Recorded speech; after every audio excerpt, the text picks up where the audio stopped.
Hello viewers, आप सभी का हमारे इस चैनल में स्वागत है। आप उत्तर प्रदेश के सभी कॉम्पिटिटिव एग्ज़ाम्स की तैयारी के लिए इस चैनल को सब्सक्राइब कर सकते हैं तथा बेल आइकन को प्रेस कर सकते हैं। जैसा कि आपको पता है, हमने 100 दिन की वीपीओ की क्लास शुरू की है, जिसके तहत आज हमारा डे 2 है और आज हम देख रहे हैं चैप्टर एक यूनिट है ग्रामीण विकास योजनाएं एवं कार्यक्रम उत्तर प्रदेश राज्य के परिप्रेक्ष्य में। ये वाली यूनिट जो है ये पेपर में 20 नंबर का आपको वेटेज है इस चैप्टर का, तो आप इसको अच्छे से तैयार करेंगे। हमने पिछले वीडियो में देखा था, कुछ योजनाएं देखी थी। आज हम आगे की योजनाएं देखेंगे। आज हम कम से कम 10 योजनाएं करेंगे और उसको वीडियो में ही याद करने की कोशिश करेंगे। तो चलिए देखते हैं। आप इसको थोड़ा अच्छे से लीजिएगा, क्योंकि 20 नंबर का चैप्टर है और काफ़ी ज़्यादा वेटेज रखता है किसी भी एग्ज़ाम के लिए।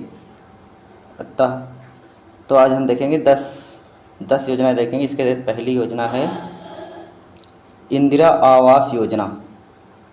आवास योजना, जिसको प्रारंभ किया गया था 1985-86 में।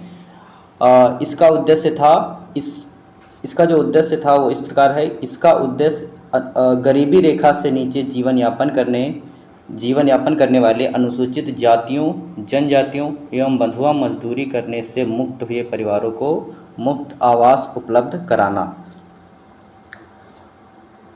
तो इसको 1985-86 में शुरू किया था। इसका उद्देश्य था गरीबी रेखा से नीचे जो लोग जीवन यापन करते हैं अनुसूचित जाति और बंधुआ मजदूरी से मुक्त हुए परिवारों को मुफ्त आवास उपलब्ध कराना। विशेष बिंदु क्या है इसके? इंदिरा आवास योजना के अंतर्गत मकान का आवंटन लाभार्थी परिवार की महिला सदस्य के नाम पर अथवा पति पत्नी के संयुक्त नाम पर किया जाता है।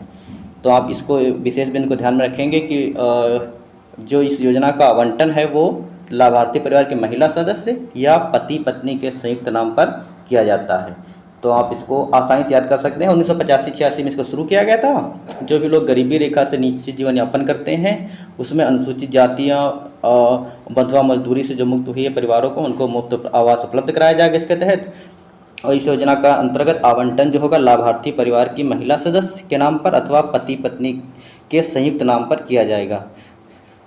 दूसरी योजना हम देखते हैं राजीव आवास योजना। इसके तहत देखते हैं, इसको प्रारंभ किया गया था 2011 में और इसका जो उद्देश्य था, इस योजना का उद्देश्य राज्यों तथा केंद्र शासित प्रदेशों में स्लम की समस्या से उचित ढंग से निपटना और देश को स्लम मुक्त बनाना। तो इस योजना का उद्देश्य बस यही था मेन, कि उसको जो देश में जो स्लम आबादी है उसकी समस्या से निपटना और देश को स्लम मुक्त बनाना, बस इतना ही है। तो राजीव गांधी योजना 2011 में प्रारंभ की गई थी। तो तीसरी योजना हम देखते हैं बेटी बचाओ बेटी पढ़ाओ योजना। सबसे इम्पॉर्टेंट योजना है और इससे पेपर में क्वेश्चन जरूर आएगा। इसको प्रारंभ किया था 22 जनवरी 2015 को और ये योजना कहाँ से प्रारंभ की गई थी? तो पानीपत और हरियाणा से प्रारंभ की गई थी। इसके अंतर्गत 3 मंत्रालय काम करते हैं: महिला एवं बाल विकास मंत्रालय, स्वास्थ्य परिवार कल्याण मंत्रालय, मानव संसाधन मंत्रालय। तो 3 मंत्रालयों के अधीन है। पेपर में अक्सर मंत्रालय अवश्य पूछे जाते हैं, तो इसको आप ध्यान में रखेंगे। तो 3 मंत्रालय कौन कौन से? महिला एवं बाल विकास मंत्रालय, स्वास्थ्य परिवार कल्याण मंत्रालय, मानव संसाधन मंत्रालय। तो इस योजना का उद्देश्य मेन आप यही ऐसे समझ लीजिए कि जो शिशु लिंगानुपात में जो कमी है उससे निपटना और उसको मतलब जो कमी हो रही है उसको रोकना और महिला सशक्तिकरण को बढ़ावा देना। वुमेन एम्पावरमेंट को इसका मेन मुद्दा है, वुमेन एम्पावरमेंट को सही करना।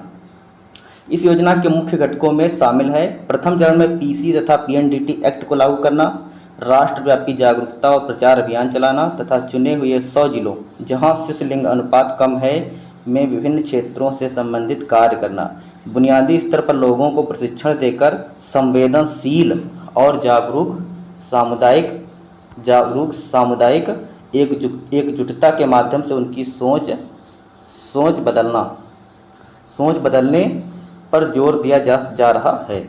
तो आप इसको ध्यान में रखेंगे।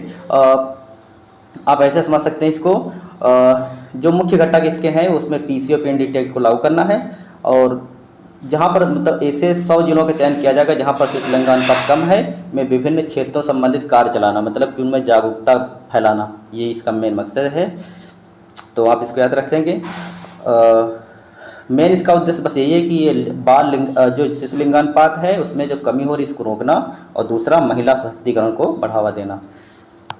तीसरी योजना हम चौथी योजना देख लेते हैं, राष्ट्रीय सामाजिक सहायता कार्यक्रम। इसको प्रारंभ किया गया था 15 अगस्त 1995 में। इसका उद्देश्य था चयनित परिवारों को 65 वर्ष से अधिक वृद्धों को पेंशन आर्थिक सहायता प्रदान करना। तो इसके अंतर्गत क्या था, गरीबी रेखा में शामिल परिवारों के सदस्यों की सामान्य तथा दुर्घटना के कारणों से हुई मृत्यु पर आर्थिक सहायता देना। तो इसका एक उद्देश्य ये भी है। इसमें शामिल कौन होंगे, 65 वर्ष से अधिक वृद्धों को पेंशन आर्थिक सहायता प्रदान करना, एक उद्देश्य ये था। दूसरा था गरीबी रेखा से शामिल परिवारों के सदस्यों की सामान्य तथा दुर्घटना के कारणों से हुई मृत्यु पर आर्थिक सहायता करना। तीसरा है चयनित परिवारों की गर्भवती महिलाओं 2 जीवित बच्चों तक को आर्थिक सहायता प्रदान करना। तो 3 इसके मुख्य उद्देश्य हैं, चयनित 65 वर्ष से अधिक वृद्धों को पेंशन प्रदान करना, दूसरा गरीबी रेखा में शामिल परिवारों के सदस्यों को सामान्य तथा दुर्घटना के कारण से हुई मृत्यु पर आर्थिक सहायता देना, और चयनित परिवारों की गर्भवती महिलाओं 2 जीवित बच्चों तक आर्थिक सहायता प्रदान करना। ठीक है, तो आप किसको 3 याद रखेंगे। पांचवी योजना है प्रधानमंत्री उज्ज्वला योजना। ठीक, मोस्ट इम्पॉर्टेंट है, तो इसको आगे देखेंगे। प्रधानमंत्री उज्ज्वला, इसको प्रारंभ किया गया था 1 मई 2016 को। इसको प्रारंभ किया गया था 1 मई 2016 को। इसकी भूमिका क्या थी, तो इस योजना के अंतर्गत भारत सरकार एलपीजी कनेक्शन उपलब्ध कराती है। एलपीजी कनेक्शन केवल गरीबी रेखा से नीचे के परिवारों से संबंधित महिलाओं को दिया जाता है। तो इसमें महिलाओं को दिया जाता है कनेक्शन, एलपीजी कनेक्शन वितरित किए जाते हैं। जो गरीबी रेखा से नीचे जो महिलाएं आती हैं उनको एलपीजी कनेक्शन इसके तहत वितरित किया जाता है। उद्देश्य क्या है, तो उद्देश्य है उज्ज्वला योजना का उद्देश्य पूरे भारत में स्वच्छ ईंधन के उपयोग को बढ़ावा देना है, जो कि मुफ्त में एलपीजी कनेक्शन वितरित करके पूरा किया जा सकता है।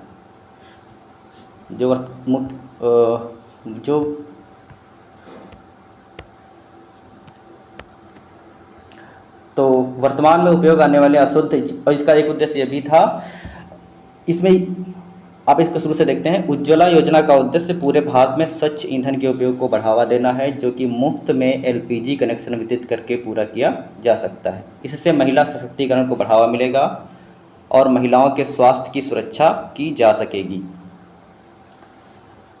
दूसरा इसमें है वर्तमान में उपयोग में आने वाले अशुद्ध जीवाश्म ईंधन के उपयोग को कम करना। जो अशुद्ध जीवाश्म ईंधन उसको कम करना और शुद्ध ईंधन के उपयोग को बढ़ाकर प्रदूषण में कमी लाना, इसका दूसरा उद्देश्य हो जाएगा। तीसरा है जो बीमारियां खाना बनाने के लिए उपयोग में आने वाले अशुद्ध जीवाश्म ईंधन के जलने से होती हैं, उज्ज्वला योजना के लागू होने के बाद उनमें भी कमी होने की संभावना है। इस प्रकार यह योजना महिलाओं और बच्चों के स्वस्थ रखने में सहायक होगी। तो इसका मेन मकसद क्या है, आप शुरू से देख सकते हैं कि 1 मई 2016 को शुरू की गई थी। इसके तहत गरीबी रेखा से नीचे जो महिलाएं आती हैं उनको एलपीजी कनेक्शन दिया जाएगा, और इसका मेन उद्देश्य क्या है, स्वच्छ ईंधन को बढ़ावा देना, और मेन मकसद तो इसका भी वुमेन एम्पावरमेंट है, महिला सशक्तिकरण को बढ़ावा मिलेगा इससे। और जो अशुद्ध ईंधन है उसके उपयोग को कम करके शुद्ध ईंधन के उपयोग को बढ़ाना है, और जो इस अशुद्ध ईंधन को जलाने से जो बीमारियां होती हैं उसको कम करना है। मेन मकसद यही है इनके। अगले देख लेते हैं 6ठे नंबर पर स्वर्ण जयंती स्वरोजगार योजना। स्वर्ण जयंती स्वरोजगार योजना, तो इसको शुरू किया गया था 1 अप्रैल 1999 को। इसका उद्देश्य था यह योजना गाँव में रहने वाले गरीबों हेतु स्वरोजगार के लिए है। यह योजना गाँव में रहने वाले स्वरोजगार के लिए है। तो इसको मैंने 1 अप्रैल 1999 को शुरू की गई थी, और जो इसके अंतर्गत है जो गाँव में रहते लोग हैं गरीबों के लिए, उनके लिए स्वरोजगार के लिए इस योजना शुरू की गई थी। 7 नंबर पर देख सकते हैं संपूर्ण ग्रामीण रोजगार योजना। इसको प्रारंभ किया गया था 25 सितंबर 2001 को। और इसका उद्देश्य देख सकते हैं, इसका उद्देश्य क्या है। इसका उद्देश्य है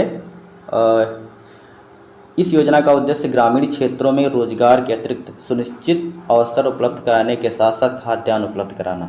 तो इसमें रोजगार और प्लस खाद्यान्न उपलब्ध कराने के बात कही गई है। तो संपूर्ण मेन आप उसको उद्देश्य और डेट कब प्रारंभ किया गया ये याद रखेंगे तो काफ़ी हद तक हो जाएगा। तो इसको प्रारंभ किया गया 25 सितंबर 2001 और उद्देश्य क्या है। इस योजना का उद्देश्य ग्रामीण क्षेत्रों में रोजगार के अतिरिक्त सुनिश्चित अवसर उपलब्ध कराने के साथ साथ खाद्यान्न उपलब्ध कराना इसका मुख्य मकसद है। तो अब 8वें नंबर देखेंगे निःशुल्क हेल्थ कार्ड योजना। ठीक, इसको शुरू किया गया था जुलाई 2005 में इसको शुरू किया गया था। प्रारंभ करने की तिथि क्या है, जुलाई 2005। और इसका उद्देश्य क्या है, मलिन बस्तियों में रहने वाले लोगों को निःशुल्क चिकित्सा सुविधा उपलब्ध कराना। आप देखा होगा जो मेरठ साइड में है बहुत ज़्यादा मलिन बस्तियां हैं, तो वहाँ पर जो लोग रहते हैं उनको क्या करना, मतलब ये पूरे देश में है ना, पूरे देश के लिए है। तो मलिन बस्तियों में जो भी लोग रहते हैं उनको निःशुल्क चिकित्सा सुविधा उपलब्ध कराने हेतु जुलाई 2005 में निःशुल्क हेल्थ कार्ड योजना शुरू की गई थी। तो मेन मकसद याद रखेंगे जुलाई 2005 और मलिन बस्तियों में रहने वाले लोगों के लिए निःशुल्क चिकित्सा सुविधा उपलब्ध कराना। 9 नंबर देख लेते हैं कस्तूरबा गांधी बालिका विद्यालय योजना। इसको देख लेते हैं। इसको प्रारंभ किया गया था अगस्त 2004 में। इसका उद्देश्य क्या था, इस योजना का उद्देश्य आर्थिक रूप से पिछड़े हुए ब्लॉकों के जो आर्थिक से पिछड़े हुए ब्लॉक हैं उनकी अनुसूचित जाति और अनुसूचित जनजाति अन्य पिछड़े वर्गों तथा अल्पसंख्यकों की बहुलता, जहां अल्पसंख्यक की बहुलता वाले क्षेत्रों में बालिकाओं के आवासीय विद्यालयों की स्थापना करना। मतलब विद्यालय जो बालिकाएं हैं उनकी आवासीय विद्यालय योजना है और इसको अगस्त 2004 में शुरू किया गया था। जो पिछड़े हुए ब्लॉक हैं उसमें अनुसूचित जाति, अनुसूचित जनजाति, अन्य पिछड़े वर्ग तथा अल्पसंख्यकों जहाँ पर इनकी बहुलता है वहाँ पर बालिकाओं के लिए आवासीय विद्यालय उपलब्ध कराना इसका मेन मकसद है। ठीक, अगले हम देख लेते हैं प्रधानमंत्री श्रम योगी मानधन योजना, जो कि आज के लिए लास्ट होगी। तो इसमें देख ले प्रधानमंत्री श्रम योगी मानधन योजना। इसको कब प्रारंभ किया गया था, फरवरी 2019 में। और इसकी पात्रता, इसके अंतर्गत 18 से 40 वर्ग के वो लोग आएंगे जो असंगठित क्षेत्र में कामगार हैं, जो संगठित क्षेत्र में काम करते हैं। संगठित क्षेत्र वो होता है जैसे आप सरकारी नौकरी को ले सकते हैं, संगठित क्षेत्र है जहाँ पर समय पर पैसा होता है, सब कुछ समय पर मिलता है। बट असंगठित क्षेत्र वो जहाँ पर कुछ भी फिक्स नहीं होता है, वो असंगठित क्षेत्र है। तो असंगठित क्षेत्र के अंतर्गत केंद्र सरकार द्वारा प्रधानमंत्री श्रम योगी मानधन योजना के माध्यम से उन सभी असंगठित क्षेत्र में कामगारों को पेंशन प्रदान की जाएगी जिनकी मासिक आय जो 15,000 रुपये या फिर इससे कम है।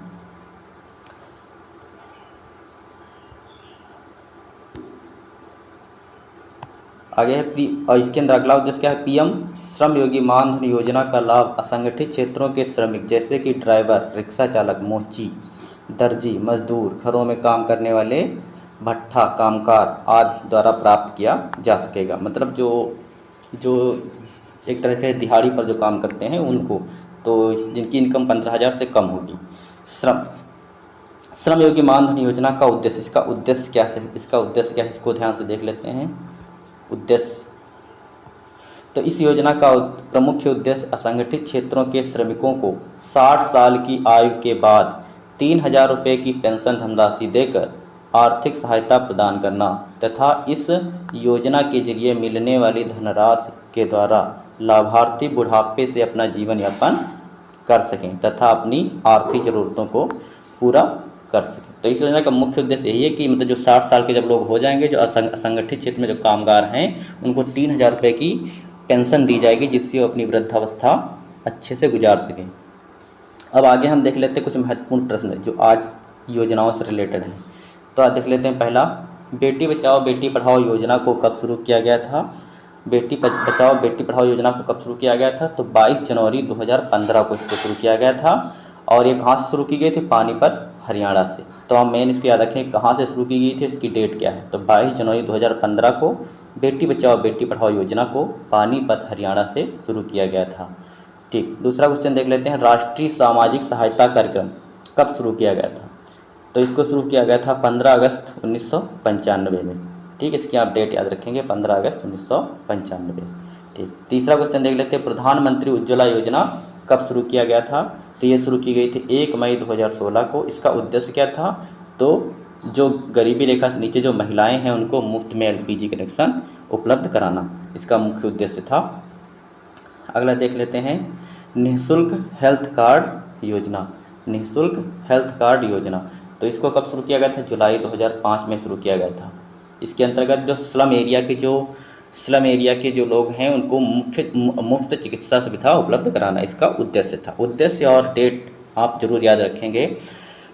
5वां क्वेश्चन है, स्वर्ण जयंती ग्राम स्वरोजगार योजना कब शुरू की गई थी? तो ये 1 अप्रैल 1999 में शुरू की गई थी। इसका उद्देश्य क्या था? तो इसका उद्देश्य था तो जो गांव में रहने वाले लोग हैं उनके लिए स्वरोजगार उपलब्ध कराना। ठीक है। छठा है, प्रधानमंत्री श्रम योगी मानधन योजना की पात्रता क्या है? तो आपको पता है इसकी पात्रता क्या? असंगठित क्षेत्र में कामगार जिनकी उम्र 18 से 40 वर्ष के बीच, असंगठित क्षेत्र में जो लोग कामगार हैं जिनका कुछ भी फिक्स नहीं है, कुछ भी मतलब सैलरी या काम, तो ऐसे लोगों को जो 18 से 40 वर्ष के हैं उनको क्या करना? उनको रोजगार उपलब्ध कराना। अगला है, बेटी बचाओ बेटी पढ़ाओ योजना का उद्देश्य क्या है? बेटी बचाओ बेटी पढ़ाओ योजना का उद्देश्य, तो इसमें शिशु लिंगानुपात में कमी को रोकना और दूसरा महिला सशक्तिकरण को बढ़ावा देना। इसको शुरू कब किया गया था? 22 जनवरी 2015 को। कहाँ से? पानीपत, हरियाणा से। अगला क्वेश्चन है, कस्तूरबा गांधी बालिका विद्यालय योजना का उद्देश्य क्या था? कस्तूरबा गांधी बालिका विद्यालय योजना का उद्देश्य क्या था? तो यह योजना अगस्त 2004 में शुरू की गई। यह आर्थिक रूप से पिछड़े हुए ब्लॉकों के अनुसूचित जात, अनुसूचित जनजाति, अन्य पिछड़े वर्गों तथा अल्पसंख्यकों की बहुलता वाले क्षेत्रों में बालिकाओं के लिए एक आवासीय योजना है। इसके अंतर्गत बालिकाओं को आवास उपलब्ध कराए जाते हैं। जो पिछड़े ब्लॉक हैं उसमें अनुसूचित जात, अनुसूचित जनजाति, अन्य पिछड़ा वर्ग तथा अल्पसंख्यक, जहाँ पर इनकी बहुलता है, और वहाँ पर बालिकाओं के लिए एक आवासीय विद्यालय योजना है जो अगस्त 2004 में शुरू की गई थी। संपूर्ण ग्रामीण रोजगार योजना कब शुरू की गई? तो ये कब शुरू की गई? 25 सितंबर 2001 में। संपूर्ण ग्रामीण रोजगार योजना 25 सितंबर 2001 में शुरू की गई। अगला है, इंदिरा आवास योजना। इंदिरा आवास योजना, इसको कब शुरू किया गया? तो इसको शुरू किया गया 1985-86 में। इसी तरह एक राजीव आवास योजना थी, इसको कब शुरू किया गया था? 2011 में। आई होप आपको ये चीज़ें समझ में आई होंगी। आप हमारे चैनल को सब्सक्राइब करें, शेयर करें और लाइक ज़रूर करें।